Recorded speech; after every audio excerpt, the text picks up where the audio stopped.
சிறகடிக்க ஆசை சீரியலோட அப்கமிங் ப்ரமோவ பார்க்கும் பொழுது, போட்டியில மனோஜும், ரோகிணியும் கேவலமா தோத்தது மட்டும் இல்லாம, இப்ப 2 பேத்துக்கு இடையே ஒரு பிரச்சனை உருவாக போகுது.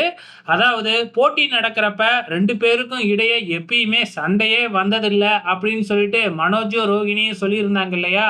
அப்ப அங்க இருந்த நடுவர்கள் கூட 2 பேத்துக்கும் இடையே சண்டையே வரல அப்படின்னா, 2 பேரும் வந்து பார்த்தீங்கன்னா, உண்மைய பேசாம ஒருத்தருக்கு ஒருத்தர் ரகசியமா இருக்கிறாங்க. ஏதோ ஒரு தப்ப மறைச்சுக்கிட்டு இருக்காங்கன்னு தான் அர்த்தம் அப்படின்னு சொல்லிடுறாங்க. அதையே கொண்டு வந்து மூத்து வீட்ல இருக்கிறவங்க எல்லாத்துக்கிட்டயுமே சொல்றாங்க.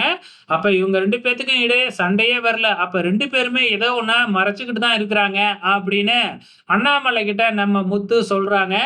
இத கேட்கிற ரோகிணிக்கு கிடுகிடுன்னு நடுங்க ஆரம்பிக்குது. ஏன்னா, நம்ம ரோகிணி தானே நெறைய உண்மைய மறைச்சு வச்சிருக்கிறாங்க. தன்னோட ப முன்னாடி வாழ்க்கைய அப்படியே மறைச்சு வச்சிருக்காங்க இல்லையா? அந்த உண்மைலாம் தெரிய வரும்போது, விஜயா மூஞ்ச கொண்டு போய் எங்க வச்சுக்க போறாங்கன்னு தான் தெரியல. பொறுத்திருந்து பார்க்கலாம்.